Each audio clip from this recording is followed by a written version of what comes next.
Derek's company's got a cool app called PingChat. Derek, why don't you tell me a little bit about yourself and the company? Sure. So I'm co-founder and CEO of Enflick, and we have two really interesting products. First one is called PingChat, and the other one's called Text Now.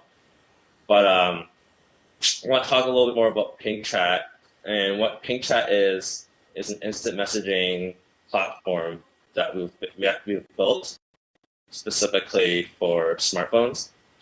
And the way it works is that we want to build an instant messaging platform that is real time. So, and what that means is, instead of using an instant messaging platform like Gtalk or AIM, our instant messaging platform like is their expectation that when they send a message to their friends, they get it right away because 100% of the time the message is going from mobile to mobile. Whereas in a desktop-based instant messaging service, it may not specifically go from mobile to mobile. They may go from mobile to desktop, and they may be AFK. So the message may not get to the person that you want to get to right away. So this is sort of the problem that we want to try to solve, and we've been doing really well so far. We recently announced that we've hit 8 million users, and we're pretty excited about that. So what's the backbone of this messaging platform? I figure if you have text, video, pictures, media, it must get you must be dealing and 8 million users. You must be dealing with quite a lot of heavy traffic. Yeah, so over the time of, since launch, we had to add quite a few servers to our infrastructure to support, all this traffic. Yeah. Um, from a technical perspective, I can't really dive too much into it, but, the way it works is, um, we as we grow, we add more servers to our farm of servers and to be able to handle, uh, more messages that goes through it. And so, I mean, that's kind of a significant cost. Considering the app is free, how are you guys keeping afloat with the company? Do you have investment? Are you making money from the app? So right now we monetize PingChat by having a small banner ad in the iOS and Android version, and that covers the costs of the servers, and it covers the costs of most of the costs of R&D and engineering. Another revenue stream that we have is from our other product, Text Now, which is available currently only right now available on the iOS platform. But what Text Now does is it gives people the ability to text message any U.S. mobile phone for free, and they get their own phone number, and they could pretty much turn an iPod Touch uh, into a phone if they have a Wi-Fi connection. Very cool. So you have PingChat is available for BlackBerry, iPhone, Android. Did you guys code them all natively, or do you have some um, kind of deployment service that helps you out with that? We code them all natively, and pretty much that's the only way to really do it and ensure that we give the user the best possible experience on the respective platforms.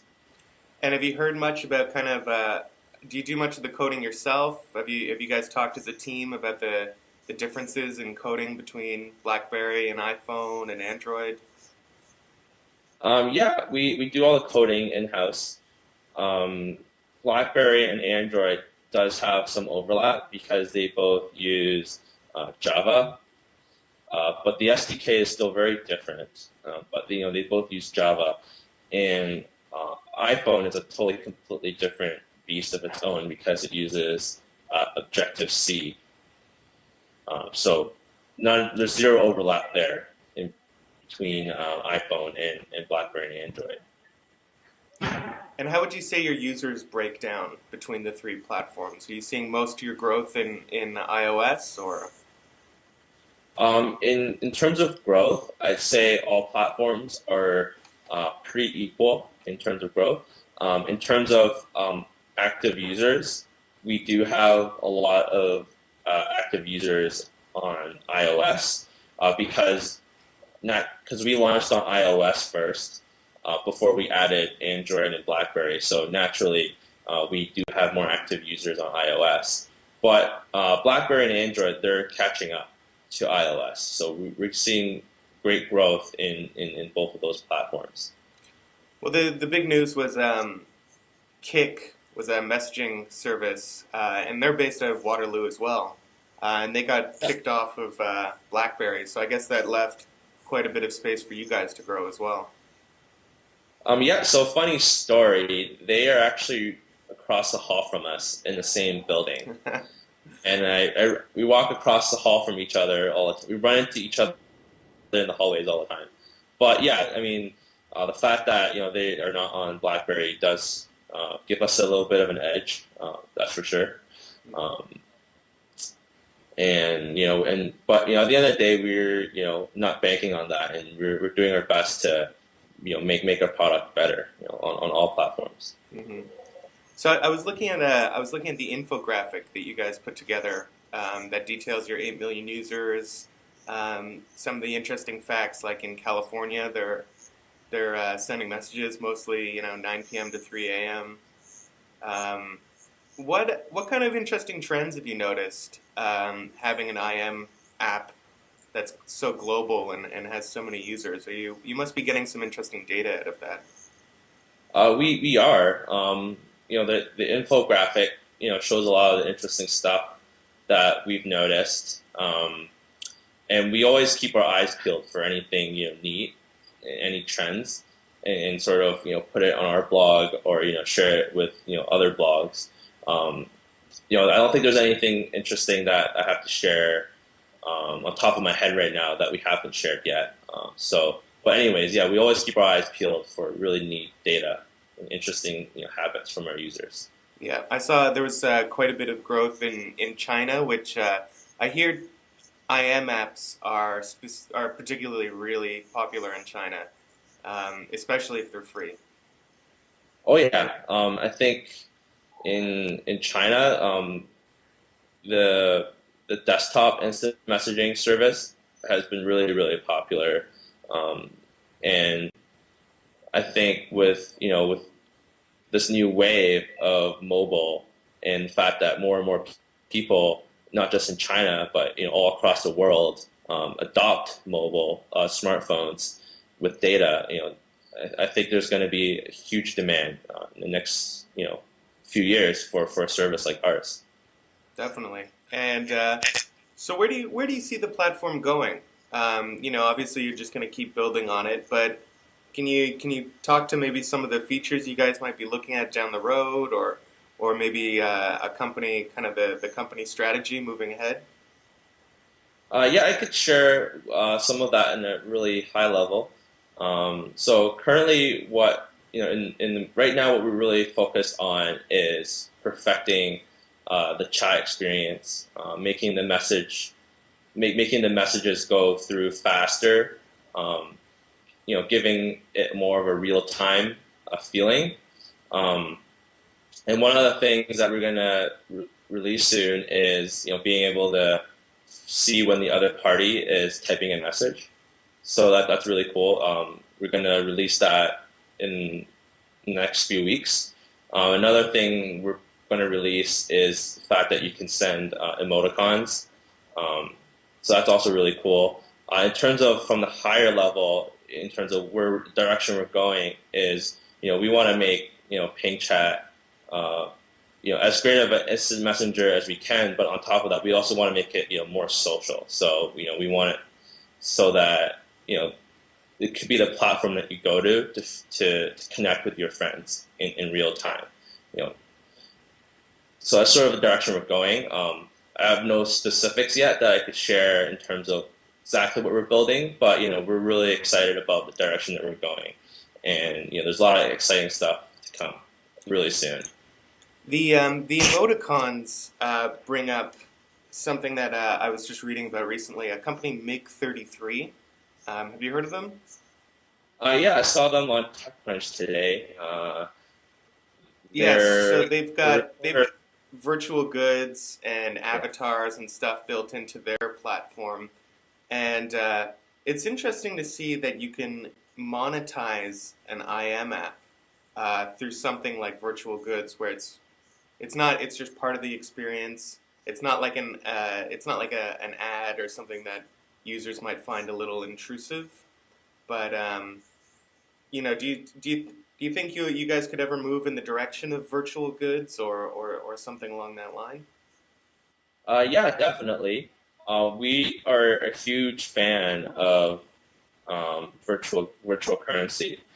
And with our other product, Text Now, users can earn virtual currency by downloading, our partner apps, and they can, use those credits to unlock, cool features like, new wallpaper, new ringtones. They can get free calling minutes to make free phone calls with virtual currency. So it has worked really well for us so far. And yeah, we're definitely going to keep our eyes open and figure out, interesting ways that we could, take this concept to our other products. Now, so you've got this virtual currency. Has there been any challenges in maintaining that? I find that sometimes when you get virtual currencies, you'll always get the people who try and game the system uh, and skew it to their advantage. Have you had any kind of barriers managing a virtual currency? Um, I wouldn't say so. I've seen some instances where people did sort of figure out like a workaround where they would pirate the apps that were in our offer wall to get credits. But it wasn't like a huge percentage of people, and our partners, you know, were able to find a way to make it work. So I wouldn't say that was like a huge challenge. I think the biggest challenge is to always populate our offer wall, or come up with ways to always populate our offer wall with new interesting offers for users to do once they have already completed all their offer walls, or once they've already completed all the offers that they're interested in. How do we keep them engaged and coming back for more new offers? So stuff like that is sort of, I think, the most challenging part in terms of getting gaining virtual currency, maximize the potential of virtual currency. Cool. So you guys are pretty young. Are you in university still, or have you graduated? Uh, yeah, we me and my co-founder John, we graduated spring of 2010, so almost a year ago. I'm 23. My co-founder John's also 23, and our other co-founder Gary, he's in his late 20s or mid late 20s. Don't know exactly how old he is, but he's around our age, slightly older. Great. Yeah, it's interesting. It's kind of the first industry where people that 22, 20 are CEOs of companies. It would never only in the mobile kind of this new age do you get that. You never had that in the 1940s or anything, any major industries except for this one. Yeah, I mean, Mark Zuckerberg proved everyone wrong by being CEO when he is in his 20s, and now they're worth over $50 billion. So Yeah. it's definitely definitely really interesting. Well, hopefully PingChat can get up to 50 billion someday. Yeah, well, we're working hard, so do whatever we can to make it better. Awesome. All right. Well, Derek, thanks a lot for your time, and we'll keep an eye out on PingChat. So make sure to let us know when you guys have any updates.